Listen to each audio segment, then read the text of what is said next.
Fabulous. Hello, everybody. Welcome to the Future of Preventive Services, a webcast for public health.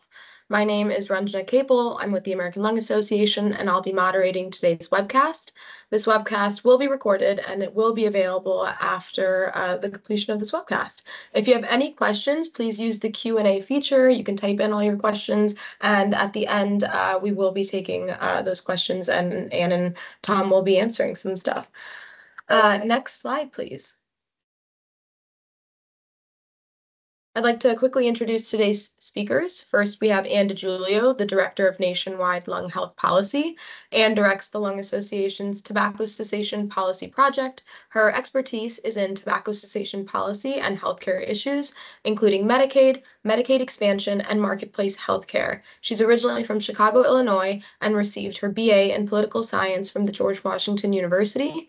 She currently lives in Washington, D.C., and enjoys running, cooking, and cheering on the Washington Nats.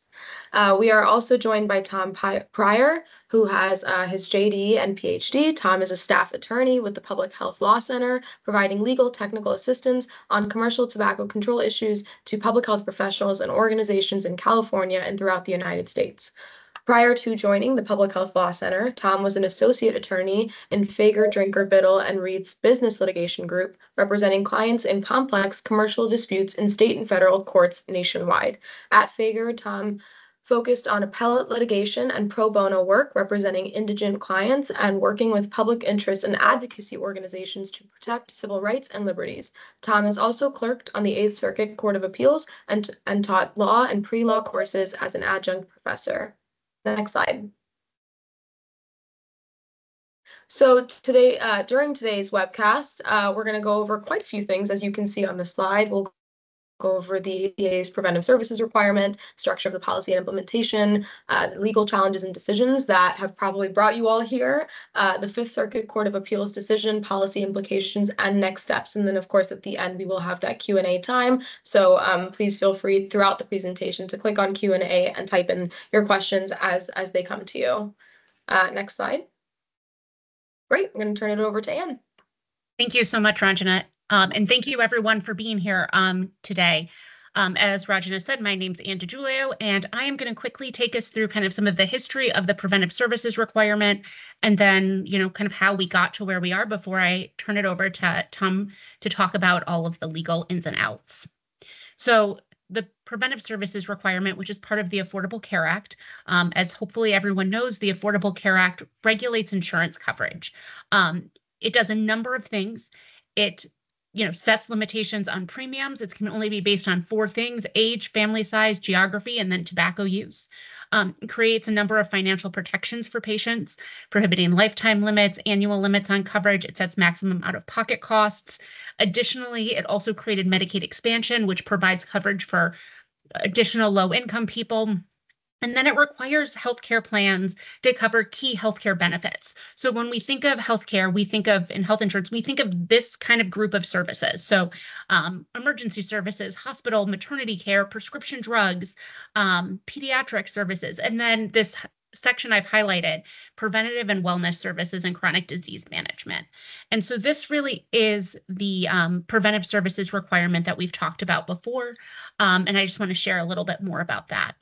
And so the Affordable Care Act requires Medicaid expansion plans and then most private insurance plans, including those sold on the exchange, to cover preventive services without cost sharing. And so what does that mean? What are preventive services? And so these are a number of types of treatments and services that are evidence-based, and their evidence comes from a group of experts. So first there's 4 categories. The first is the United States Preventive Services Task Force, USPSTF services that get an A or a B treatment. And so this is a group of experts that on a regular basis review the evidence for certain treatments. The Lung Association is concerned about a lot of them. These include things like tobacco cessation coverage, lung cancer screenings, other cancer screenings like colorectal cancer screenings, and then other types of preventive services, which include things like PrEP as well. It also looks, the next set of services are vaccines. We all know how important vaccines are. So the Advisory Committee on Immunization Practices, ACIP, recommends different vaccines for different age groups. This can be anything from the shingles vaccine to the COVID vaccine. So these are different things that people should get in order to stay healthy. And then HRSA has a number of different recommendations.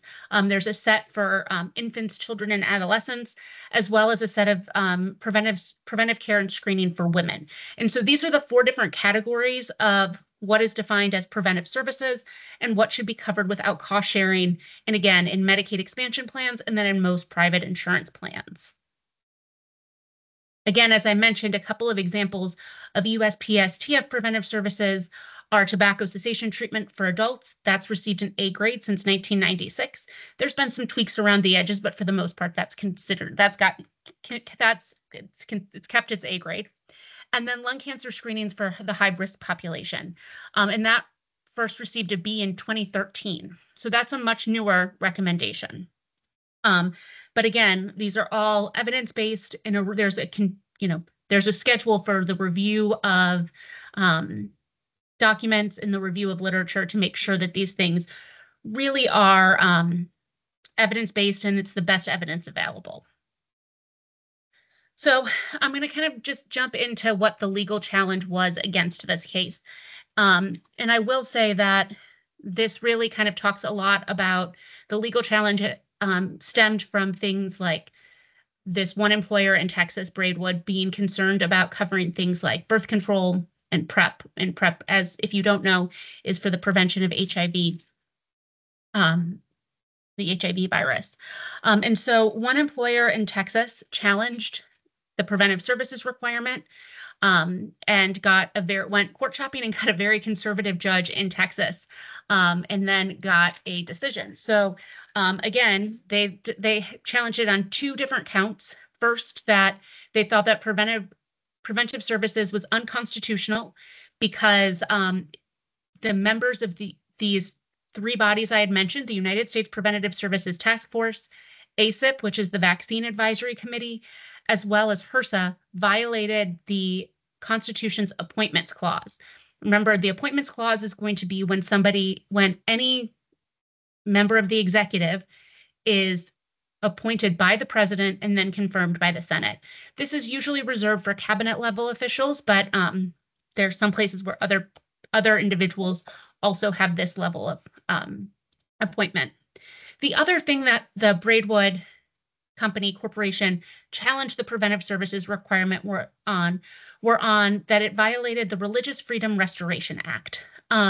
Again, these individuals have beliefs that prevent them from where they don't believe that PrEP or that they believe that PrEP violates the Constitution, and not the Constitution, excuse me, that PrEP violates their religious liberties for having to cover it because they have issues with men having sex with men, which is what PrEP is specifically for and specifically looking at. They also have issues with birth control as well.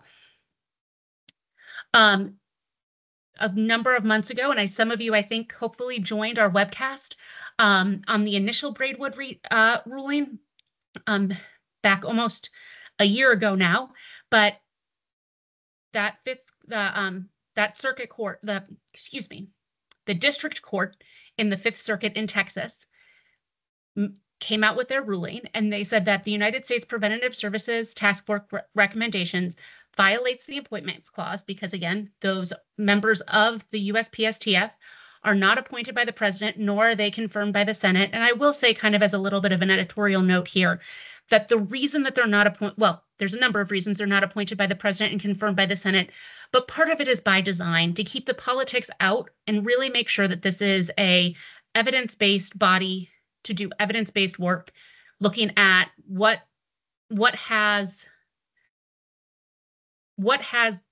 clinical guidelines and clinical evidence behind it that it is effective in whatever it's trying to do, whether that is helping individuals quit their tobacco use, whether it's effectively screening for lung cancer or colorectal cancer or breast cancer or whatever it is. And that's really what it is. It's about making to try to keep the politics out of it. But that was what Judge O'Connor decided.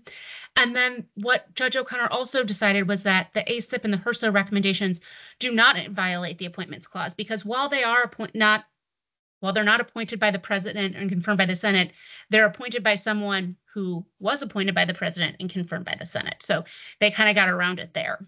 And then he also decided that the required coverage of PrEP did violate the Religious Freedom Restoration Act. So that is where we were. Again, this is kind of a little chart to see where, hopefully make it a little bit more visual. So the immunizations, ACIP were still had to be covered.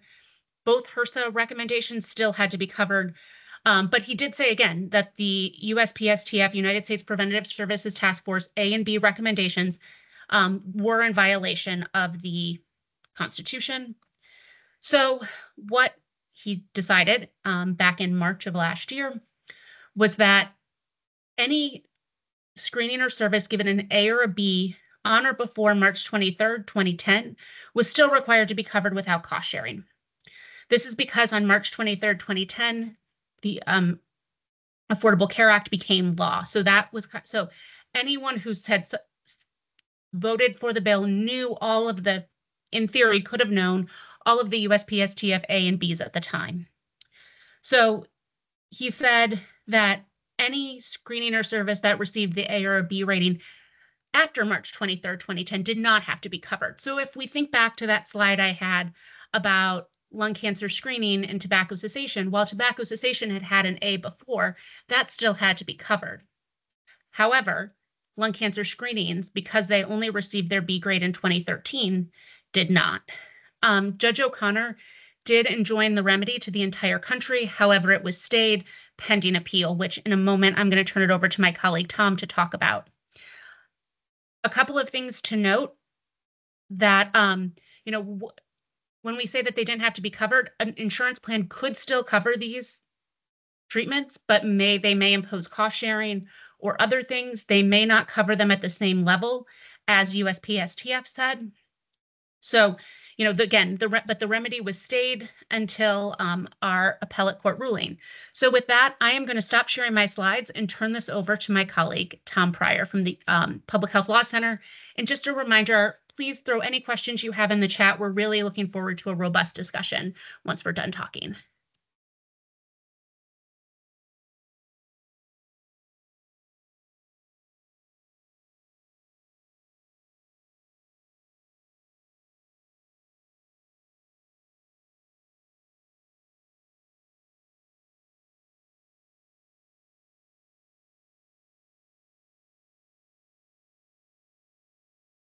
And Tom, please let me know if you need any help sharing your slides.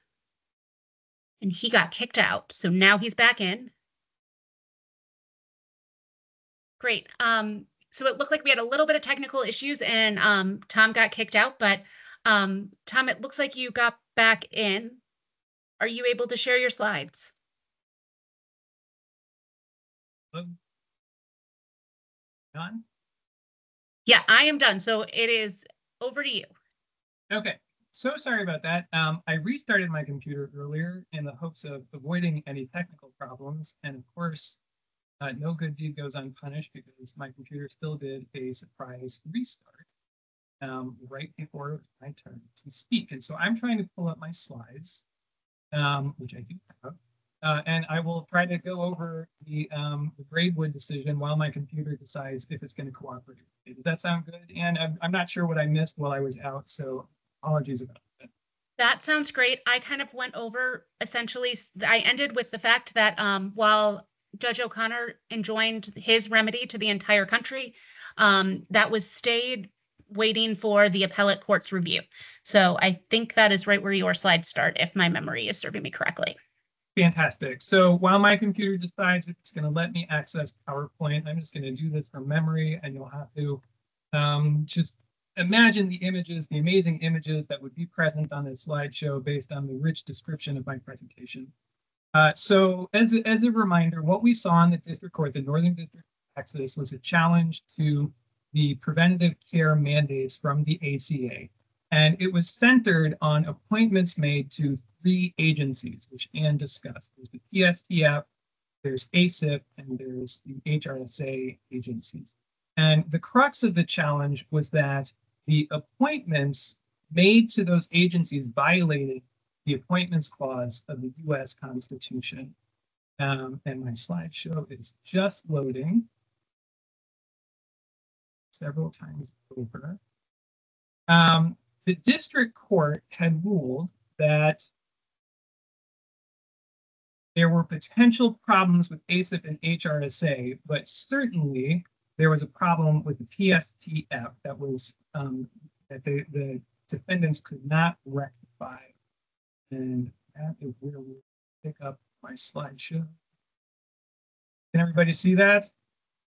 Yep, we can see them. Thank you. So again, we're building the airplane while we're flying. So the district court had ruled that the PSTF appointments violated the appointments clause. I'm going to go into the substance of what the appointments clause is in a minute. But it also ruled that although there might be problems with the appointments made to ASIP and HRSA, those problems were ratified by, or the decisions made by those agencies were ratified by the Secretary of Health and Human Services. And so even though the agencies potentially lacked authority to make the recommendations that they did, the secretary definitely had that authority. And because the secretary essentially blessed the agency recommendations, any problems with those agency recommendations were washed clean.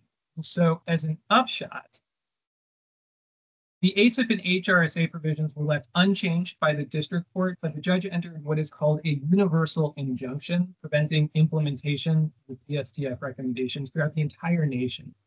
Now, on appeal, the government argued to the Fifth Circuit Court of Appeals that the PSTF setup and its recommendations do not violate the Constitution, but that even if they do, the district court made a mistake by entering a universal injunction, and it should have just prevented those recommendations from being applied as against the named plaintiffs in this case. Plaintiffs cross-appealed, and they argued that the district court made a mistake with regards to the ASIP and HRSA rulings. The Fifth Circuit Court of Appeals panel, in its own words, said their ruling was a mixed bag. So this is a 3-judge panel at the Fifth Circuit Court of Appeals, which has traditionally been one of the most conservative circuits in the nation. And the high-level summary of their opinion was that they agreed with the district court that the PSTF structure does indeed violate the appointments clause of the United States Constitution, but disagreed that the plaintiffs deserved a universal injunction. And it also agreed with the district court that the secretary could potentially ratify and thus kind of wash clean, as I said, the recommendations made by ASIP and HRSA, but it disagreed that the defendants had proved that that ratification was effective. And so it remanded to the district court to handle some additional questions. So we're going to deal with each of those main issues in turn, and we'll begin with the PSTF portion of the Fifth Circuit's opinion. Now, Article 2, Section 2, Clause 2 of the Constitution, known as the Appointments Clause, says that the president shall nominate, and by and with the advice and consent of the Senate, shall appoint officers of the United States. And then it goes on to say that Congress may, by law, vest the appointment of such inferior officers as they think proper in the president alone, in the courts of law or in the heads of the departments. I'm going to focus on that bolded text because the Appointments Clause sets up essentially a dichotomy. There are inferior officers who can be appointed by the president alone, and everybody else is called a principal officer, and they need to be appointed by and with the consent of the Senate, i.e. they must be confirmed. So the question on appeal was whether the officers appointed to the PSTF were principal or inferior officers. Now, if they're principal officers, they needed to have been confirmed by the Senate. And since they weren't, they would basically be acting contrary to the Constitution, and all of their recommendations and decisions would be invalid. Otherwise, if they're inferior officers, they and their recommendations are just fine. And the Fifth Circuit Court of Appeals panel ruled that they were the former. They were principal officers, and because of that, the PSTF is essentially unconstitutional. And the crux of their decision was that although these officers be removed by the secretary, their recommendations were basically unreviewable. So these officers had significant policy setting authority with only indirect after the fact oversight. And to the panel, that looked more like the principal officers, they were acting as principal officers rather than inferior officers. And because of that, their appointments and hence their recommendations were unconstitutional. So the question then becomes, what do you do about that? What's the remedy? Now, as a reminder, the district court had said that because the PSTF is unconstitutional, you can't enforce its recommendations against anyone, anywhere. The district court deviated from that ruling and said that the universal injunction was a mistake, and instead you should only enjoin the defendants from enforcing these recommendations against the named plaintiffs in this lawsuit. So one argument that the plaintiffs had raised in favor of a universal injunction was that under the Federal Administrative Procedure Act, or the APA, there's a mechanism by which a court can set aside, effectively nullify agency rules or actions if it determines that they are contrary to law, as the PSTF was found to be. But the panel on appeal noted that the plaintiffs didn't actually raise an APA claim, so they can't request an APA remedy. Another argument for a universal injunction is more about the court's inherent authority to enter injunctions in the first place. And this has been kind of an ongoing debate in the judiciary. So if a law is unconstitutional, when and under what conditions should the court enjoin its enforcement against anyone and everyone? And it's an issue because on the one hand, a judge is supposed to resolve only those disputes that are raised between the parties in a particular case. They're not supposed to set policy for the entire nation. But on the other hand, if a law is unconstitutional for one person, it's probably unconstitutional for everybody. There might be instances in which you want the court to halt its enforcement across the board. Here, however, the panel decided that it was enough to enjoin enforcement only against the named plaintiffs, and the extraordinary circumstances that would potentially warrant a national injunction weren't present. So that's the PSTF portion of the case. The next part is about the ASIP and HRSA provisions. And here, the panel agreed with the district court that any appointments clause issue that is potentially present with the ASIP and HRSA agencies could hypothetically be resolved if the secretary were to ratify the ASIP and HRSA recommendations. So effectively say, I agree with ASIP and HRSA, and I would independently make those exact same recommendations as they did. Where the panel disagreed with the district court, however, was whether the defendants had effectively proved that the secretary ratified those recommendations. And it identified three main issues listed here that it wanted the district court to tackle in the first instance, and then remanded this portion of the case to the district court to resolve them. So it essentially tells the district court, I would like you to rule on whether the secretary failed to go through notice and comment rulemaking when they attempted to ratify these decisions, whether the ratification was arbitrary and capricious because it didn't explain its reasoning, or whether the ratification was improperly retroactive. So that portion of the case is still a live dispute and is going back to the district court to be ruled upon. So as a review then, this was indeed a mixed bag opinion from the Fifth Circuit this summer. The panel agreed with the district court that the PSTF structure violates the appointments clause, but disagreed about the remedy, ruling that the district court had made a mistake in entering a universal injunction. And the panel agreed that the ASIP and HRSA recommendations could be ratified by the secretary, and this might be okay, but disagreed that the defendants had proved that ratification and remanded the district court to resolve that issue. So the question then is, what happens next? And I'm going to touch briefly upon what's going to happen back at the district court, whether the parties can or will appeal, and what we might see in terms of copycat litigation. So as I explained, the ASIP and HRSA provisions are going back to the district court. So the parties are probably going to collect some more evidence. They'll file some briefs on this issue. They'll participate in an oral argument, and then the district court is going to issue yet another summary judgment opinion in this case. One wrinkle to watch out for is that the plaintiffs could hypothetically attempt to amend their complaint to add an APA claim, the Administrative Procedure Act claim, and that would entitle them, if they're successful in doing so, to seek that remedy in which they can set aside these agency actions nationwide. I'm skeptical, however, that the court's going to allow them to do that this late in the game, but either way, based on the pace of litigation so far, it could probably be a year or even more before these issues end back before the Fifth Circuit and we learn their ultimate. Now, in the meantime, the parties have some opinions that they could appeal to the US Supreme Court. As a reminder, the Supreme Court has a discretionary docket, so we can choose whether or not to accept these appeals. Now, for the government's part, they could appeal the PSTF provision, arguing that it is a constitutional setup. The plaintiffs, for their part, could appeal the ASIP or HRSA provisions, arguing that both the district court and the Court of Appeals got it wrong, and that there is an appointments clause problem there that can't be solved through ratification. They could also hypothetically appeal the Fifth Circuit's ruling on the universal or national injunction, arguing that they deserve it. I should note, for timing purposes, they have 90 days to file a petition at the Supreme Court, which would put that deadline in mid-September. If somebody does petition the Supreme Court, there's usually about 2 months worth of briefing, and then it takes about a month for the Supreme Court to decide whether to grant or reject that petition. So if somebody does decide to appeal this, we're not going to know until about the end of the year, early 2025, whether the Supreme Court will take that issue up.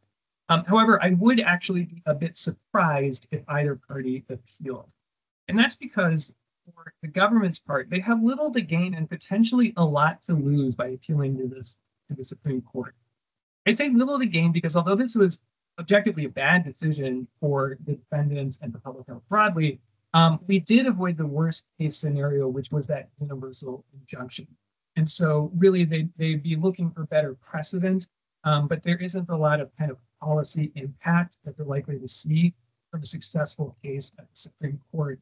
And I do think it is unlikely that they would succeed at the Supreme Court. That's because we're dealing with one of the most, if not the most conservative Supreme Courts of the modern era. And it's one that's extremely skeptical of agency authority.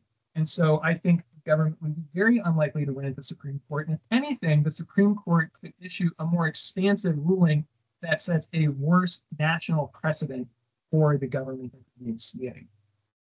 The plaintiffs, for their part, are unlikely to get a petition granted by the Supreme Court. And that's mostly because the issues that they want to appeal, the ASIP and HRSA provisions, the national injunction, all of those will still be there once the district court has ruled upon it and the Fifth Circuit's weighed in.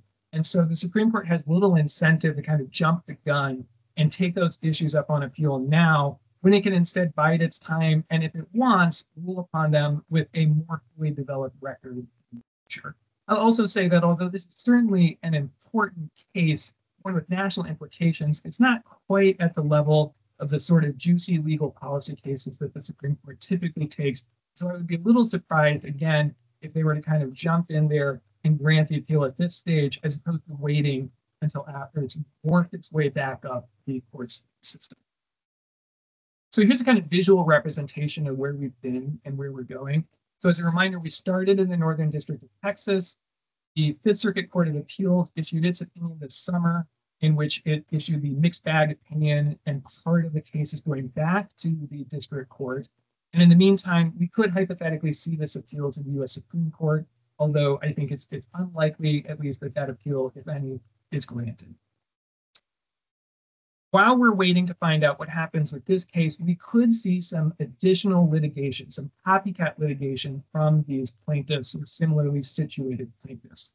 Next time, however, I would expect somebody who sues over these agency recommendations to learn from plaintiffs' mistakes here and to raise that APA claim at the very beginning so they have an additional route to seek a national injunction against these policies. Either way, they're probably going to follow the same blueprint as the plaintiffs, citing liberally this Fifth Circuit opinion as persuasive precedent if they're filing this lawsuit in another circuit. And if somebody files a lawsuit within the Fifth Circuit, the district court's decision is almost going to be automatic because they're going to have to follow the binding precedent from this Fifth Circuit opinion. And all of this puts the federal government into a bit of a bind, because although they're only prohibited from enforcing these recommendations as against the named plaintiffs in this case, they know there might be lawsuits in the future that they might lose. And so there will be additional plaintiffs against whom they cannot enforce these recommendations. And in these sorts of situations, it's not uncommon for the government to voluntarily cease enforcing the challenged law, which effectively mirrors the national ban that the plaintiffs were denied by the Fifth Circuit. So when we had this webinar last year after the district court opinion, the prediction was that the Fifth Circuit and the Supreme Court that weighs in on it would likely side with the plaintiffs. But the real question was about the theory and scope of their opinion. And I think that prediction was largely validated because this was, in fact, a plaintiff-friendly opinion, but it wasn't the worst case scenario that we were fearing. The current prediction then is that there will likely not be an appeal to the Supreme Court, or if somebody does appeal, the petition would probably be denied. But we're probably going to see some copycat cases. I haven't seen any filed thus far, but I wouldn't be surprised if there were some. And when we do see those cases, they're likely going to be learning from the plaintiffs here and perhaps filing stronger lawsuits because of it. And because of that, we could also potentially see some agency action, including these agencies voluntarily ceasing enforcement of these mandates, which really means that the baton gets passed to the states to see what they can do to ensure that people can still get access to these services. And that's where I'm going to kick things back to Anne, who's hopefully still with us. I think had similar computer problems, and I'll be around for Q&A. Any questions you have about my questions? Thank you very much. Thanks, Tom. I'm just getting my slides back up. And again, this is a great opportunity if you've got a burning question to pop it in the chat. And apparently they should be coming. Okay, let me just get to the correct slide that we're on now. So kind of some of what the policy implications on, to just expand a little quickly on what Tom shared, and then talk a little bit about, kind of some of those policy next steps. So kind of first and foremost, again, to just kind of reiterate what Tom had shared, again, there's going to be, we anticipate more legal challenges, again, with individual employers and insurers, with those new legal theories on the Administrative Procedures Act, or APA, the chilling effect on federal enforcement, especially within that Fifth Circuit, and then just, again, a continuing uncertainty. I think kind of what policy implications and next steps are, and I apologize, let me just go back real quick. When we say about a chilling effect on federal enforcement, we're not just saying that these treatments won't be covered anymore, because there's definitely, right, like plans will still cover some sort of tobacco cessation treatment, or plans will still cover lung cancer screenings in some circumstances, but these things can now be subject to cost sharing. And we know cost sharing, especially among lower income communities, will really harm and reduce the take up of them. So it's not just that it's not a binary, these treatments and services will be covered or won't be covered. It's kind of about a spectrum of them. Will they be covered with cost sharing? What hoops do you have to jump through? How many prior authorizations do you need to get before you can get the treatment and services you need, especially at the time you need it, before disease progresses to a much more untreatable phase? Sorry. So again, states can act. So states can pass laws to regulate plans that are regulated at the state level, and Medicaid expansion plans requiring coverage of these treatments without cost sharing. We've seen a number of states do this. The Lung Association has a website, dedicated webpage, lung.org/Braidwood, that I would encourage you to check out. This webcast will be on there, and we've updated it with a number of different resources and tools. So really, in states that don't have one of these laws that at least codifies preventive services for those state-regulated plans, that would be a really great first step to take. Additionally, state insurance commissioners can robustly enforce these laws. Again, the injunction only applies to those specific named plaintiffs in the Braidwood case, so the insurance commissioners can go farther than that. Again, about half of the privately insured population are insured by plans that are regulated at the federal level, so that doesn't totally solve all the problems, but at least for a big section of the population, that can help too. So again, coverage is still in place. Coverage should still be available without cost sharing, is really kind of the message that we want to send. And I know we are running short on time, so I'm going to turn it over to the Q&A section and ask both Ranjana and Tom to come off of camera and mute so we can have some questions. And again, please pop questions in the chat. Great. Thank you so much, Anne and Tom, for sharing your slides and for giving us all this incredible information. As Anne said, if anybody has questions, please put them in the Q&A. And while we wait for some of those, I do have some.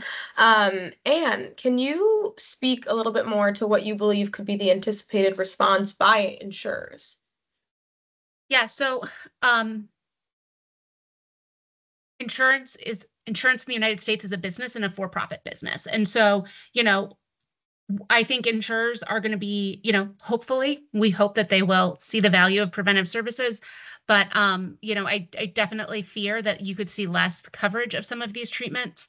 And again, going back to subjecting some of them to cost sharing, not necessarily across the board, because again, across the board, there's no injunction. They should still be doing this. But, as Tom was mentioning, as we see copycat cases, potentially with different legal arguments, you could see an eroding of this.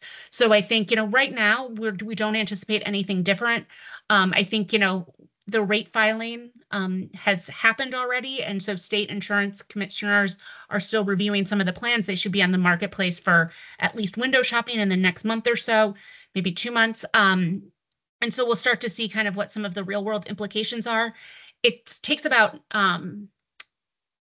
a year to a year and a half for plans to really put new plans and new rates in place, unless they're working on an expedited schedule. So I think probably next year is the first year we would see any bold insurance plans try to challenge some of this, at least with what their plans look like. But, fingers crossed, and hopefully everybody recognizes that the Affordable Care Act is still the law of the land. And unless you're a named plaintiff in the Braidwood case, these treatments should still be covered without cost sharing. Okay, going off of that last part that you just said, what do patients and consumers need to know? How do we get that message out that this is important, but we don't scare them, but let them know that you still have coverage?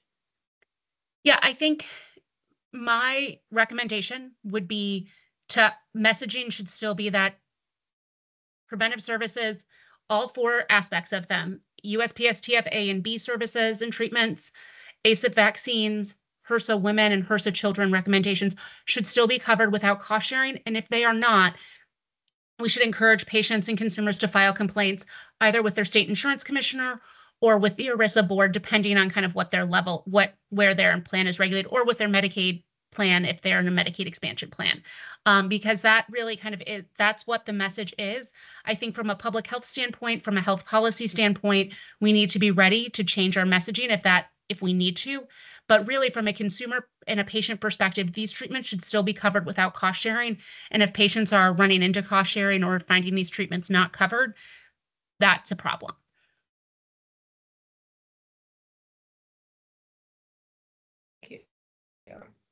Another question is, I think people might be interested in your y'all's thoughts on how state level religious freedom restoration acts, or RFRAs, might be used in a similar way to restrict access to healthcare and preventive services.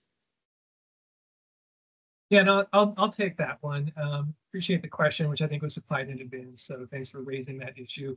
The plaintiffs in the federal case in district court had raised what's called a RFRA claim, essentially saying that this policy substantially burdens their free exercise of religion, and the government lacks a compelling interest to justify that. They actually won on that claim. The defendants didn't appeal that loss, however, because the appointments clause kind of subsumed the issue.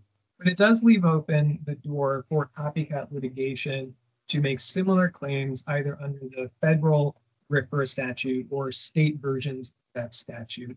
And how that would be resolved in other circuits is kind of anyone's guess. The Fifth Circuit or the district court opinion could be cited, but that wouldn't be binding precedent on anybody. It would only be as persuasive as the analysis was. And so it's just one more avenue of attack against these sorts of laws that we might see in the future. Great. Next question is, are there things the federal government could do to overcome the appointments clause issue in this case? Yeah, and so the most direct thing the federal government could do as well would be to amend the statute and change the appointment setup so that either the PSTF officers were confirmed by the Senate, or to change the way the PSTF is situated within the agency so that there's more direct oversight of their opinions. The rub, however, is that their recommendations by statute are supposed to be independent of political pressure. And so you've got that, tension between needing independence so that these are truly expert-based, evidence-based recommendations with just the right amount of oversight so that they count as inferior officers for appointments on issues. All of that, however, would require a functioning Congress, which I don't think we're going to get anytime soon. And so then whether there's some sort of administrative workaround, that's a bit above my pay grade at the moment, but we'll all keep our fingers crossed that they're able to do something to shore up this, or at the very least that they're able to persuade a different circuit that the Fifth Circuit opinion is wrong, that there isn't a problem with the appointments clause. And so that's something I didn't really go into, but the Fifth Circuit opinion is only binding on district courts that are within the Fifth Circuit. There's all the other circuits that could disagree with their analysis. So if we do see this litigation elsewhere, we could get a different result, especially if you get a more progressive bunch of judges on. But that's one of those things where only time will tell. Thank you. I think we have time for maybe one more question, since I think this is set for 45 minutes. But Tom, can you expand on the appeals options? What is the en banc appeal in particular? Yeah, and so that was an en banc appeal is when you lose a case at the Court of Appeals, you have three options. You can ask for what's called a panel rehearing, you can petition for an en banc rehearing, or you can petition the Supreme Court. The panel rehearing is basically asking that same group of three judges to reconsider their opinion because you think they got something wrong. An en banc rehearing is when you ask all of the judges within that circuit to weigh in on the case. And the Supreme Court petition is obviously appealing to the Supreme Court. Now, all of those are discretionary, and they're all very rare. And typically, you would only see a panel rehearing or an en banc rehearing or the Supreme Court granting cert if there's some sort of obvious error and or the issue is of extreme importance. And I'm not sure that any of those elements are present in this case, although we'll see in a couple of weeks. I believe, if I'm calculating the deadlines correctly, the deadline for asking for a panel rehearing and en banc rehearing is already passed. So at this point, I think that the only game in town is the Supreme Court.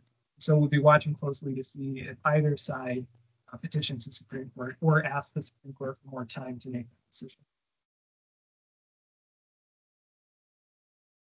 Great, thank you. I think that concludes all of the questions that we have. Thank you to those that submitted questions earlier, and thank you to those that submitted questions during this webcast. If you come up with a question later on that you would love to get answered, please don't hesitate to reach out to us or to reach out to Anne or Tom in particular. Happy to connect you all to the right people. If they don't know the answer, odds are they know someone that does know the answer. So we definitely all can work together. But thank you so much to everyone who joined today's webcast. Thank you, Anne and Tom, for sharing your expertise.